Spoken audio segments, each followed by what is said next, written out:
Hello friends, आज हम power factor की बात करेंगे। पावर फैक्टर क्या होता है और resistive load and inductive load का पावर फैक्टर कितना होता है।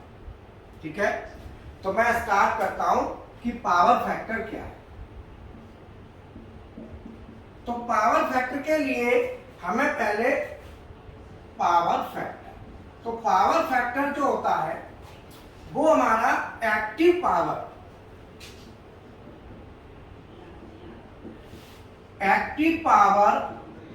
बटे एपरेंट पावर। मतलब एक्टिव पावर होती है हमारी किलोवाट और एपरेंट पावर होती है केवीए, जिसको हम टोटल पावर कहते हैं। एपरेंट पावर होती है, इसको कहते हैं टोटल पावर। टोटल पावर मतलब सीधा सीधा है कि एक्टिव पावर और टोटल पावर का जो रेशियो होता है उसको पावर फैक्टर कहते हैं। अब ये एक्टिव पावर कौन सी होती है, तो अल्टीमेटली हम पावर की बात करते हैं। तो पावर में क्या है कि टोटल जो पावर होती है, टोटल पावर, उसे हम डिनोट करते हैं केवीए से। Total power is equal to होता है, पावर के दो भाग होते हैं, एक होता है एक्टिव पावर और दूसरी होती है रिएक्टिव पावर।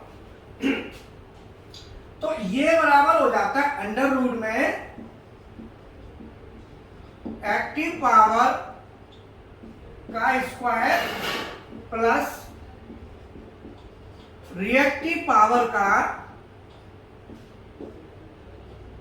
स्क्वायर। और इसमें बेसिकली हमारा क्या होता है, अंडर रूट एक्टिव पावर होती है, एक्टिव पावर होती है किलोवाट में, तो किलोवाट का स्क्वायर प्लस जो रिएक्टिव पावर होती है वो केवीएआर में होती है। तो केवीएआर लैगिंग डिफरेंस,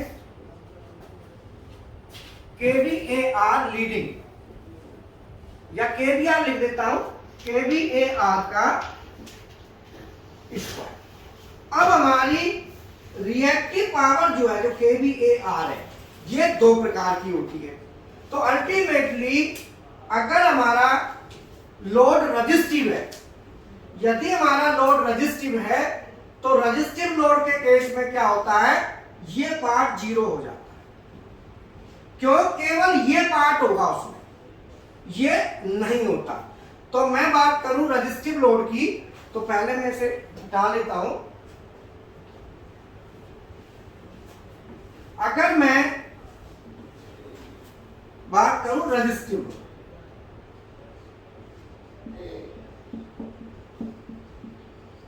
अगर मैं रेजिस्टिव लोड की बात करता हूं, तो रेजिस्टिव लोड में क्या होता है बेसिकली, केवीएआर मतलब रिएक्टिव पावर वो हो जाती है जीरो, उसमें केवल एक्टिव पावर होगी। तो अल्टीमेटली पावर फैक्टर को हम cos फाई से डिनोट करते हैं, पावर फैक्टर को cos फाई से डिनोट करते हैं। तो cos phi is equal to KW upon KVA। KVA क्या है, हमारी टोटल पावर है। तो टोटल पावर का हमने फॉर्मूला बताया था कि KVA total power is equal to होती है अंडर रूट KW का स्क्वायर प्लस KVAR। ये हमारी एक्टिव पावर है और ये रिएक्टिव पावर है। तो अल्टीमेटली रेजिस्टिव लोड में इसका मान शून्य होता है। अगर KVAR का मान शून्य है, अगर हमारा KVR का मान शून्य है, तो ये होगा KW का स्क्वायर प्लस जीरो, और ये आगे चल के क्या होगा, स्क्वायर और अंडर रूट दोनों एक दूसरे से हट जाएंगे, तो हो जाएगा KW। सीधा सीधा है कि यहाँ पे रिएक्टिव पावर नहीं होगी, रिएक्टिव पावर हमारी ना होने से ये हमारा हो जाएगा कि KW और KVA दोनों क्या हो जाएंगे, KVA के बराबर होगा, के डब्ल्यू के बराबर हो गया। तो अल्टीमेटली के डब्ल्यू और के वी बराबर हो गए, तो अल्टीमेटली क्या हो जाएगा 1। जो 1 क्यों हो गया? क्योंकि के डब्ल्यू इज इक्वल टू हो गया के वी ए। तो रेजिस्टिव लोड का जो पावर फैक्टर होता है वो होता है 1। ध्यान रहे, इसमें हमें कोई कैपेसिटर लगाने की आवश्यकता नहीं होती पावर फैक्टर को इंप्रूव करने के लिए। क्यों? कि मैक्सिमम पावर फैक्टर 1 होता है और मिनिमम पावर फैक्टर 0 होता है, बट 1 के साथ वो लैगिंग और लीडिंग होता है। तो अब मैं बात करता हूं इंडक्टिव लोड।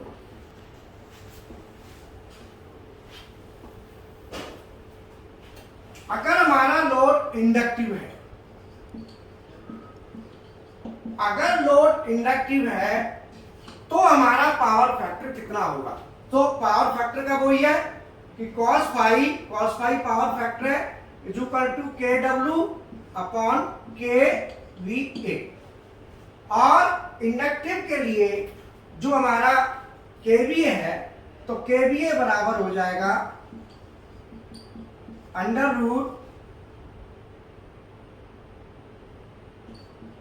के डब्ल्यू स्क्वायर प्लस के वी ए आर का स्क्वायर।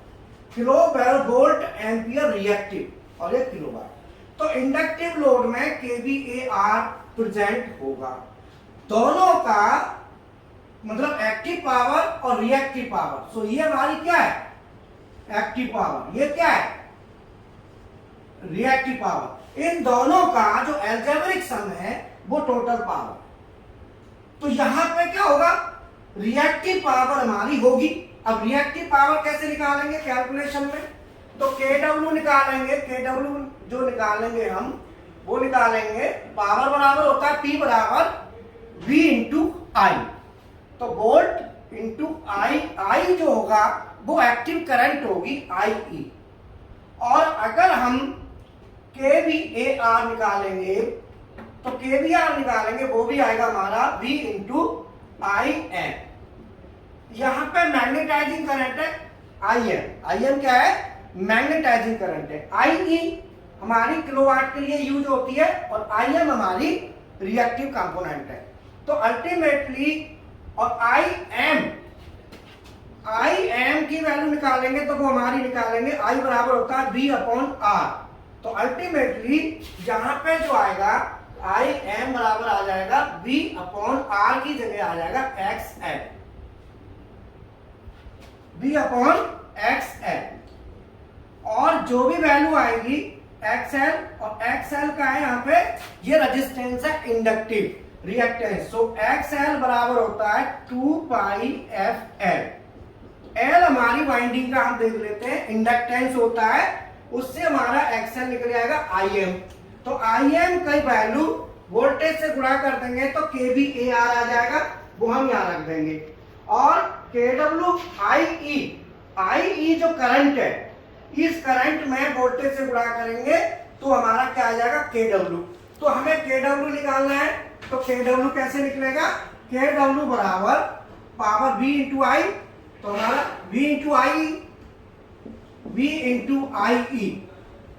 और IE is equal to V, I बराबर V अपॉन R। तो यहां से हमारा नहीं सॉरी R आ जाएगा ना, R बराबर V अपॉन IE। तो हमारा क्या होगा कि जो हमारा R की वैल्यू है, हमारे पास IE अवेलेबल है तो हमारा R यहां से निकल जाएगा।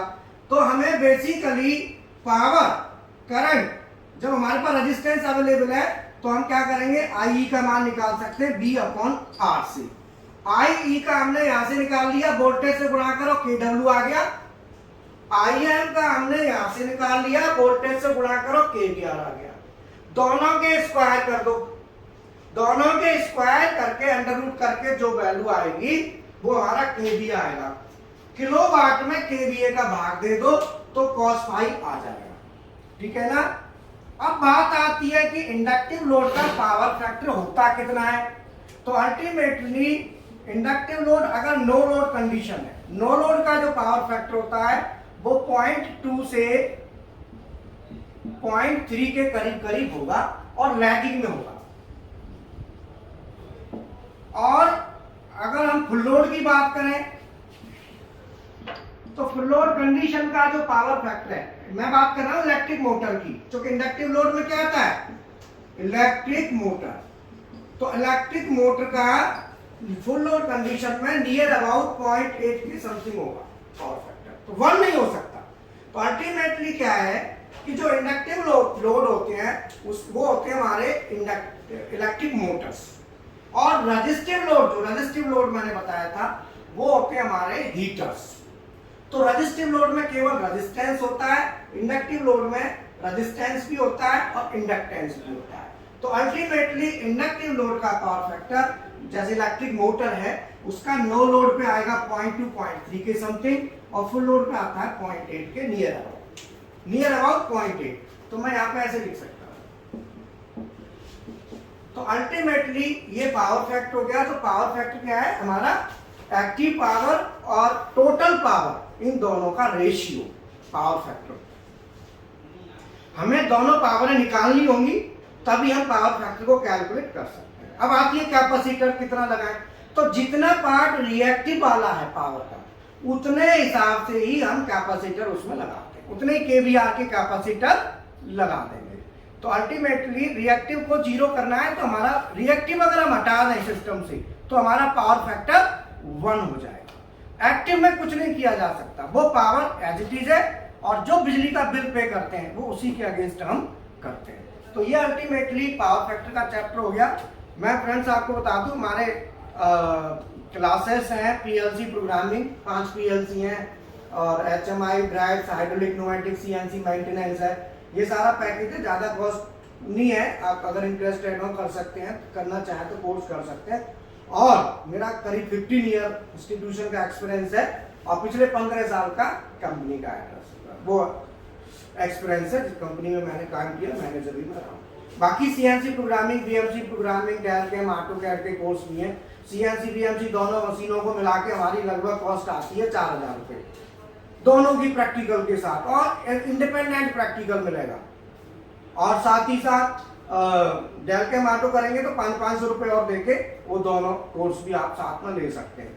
तो ये चार्जेज अमूमन ये मान के चलो कोई फीस, तो इसको फीस क्या कहेंगे, ये जस्ट एक रजिस्ट्रेशन टाइप की फीस है, जिसमें अभी लाइफ टाइप का रजिस्ट्रेशन होता है। ये नहीं कि अभी आपने एडमिशन ले लिया, महीने 2 महीने बाद आपका रजिस्ट्रेशन ना कैंसिल नहीं होगा, आपका लाइफ टाइम है, जब चाहे आप प्रैक्टिकल के लिए आ सकते हैं। तो मैं फ्रेंड्स आपसे कहूँगा कि अगर आपको वीडियो अच्छा लगे तो आप इसे लाइक करें, शेयर करें। Okay, thank you.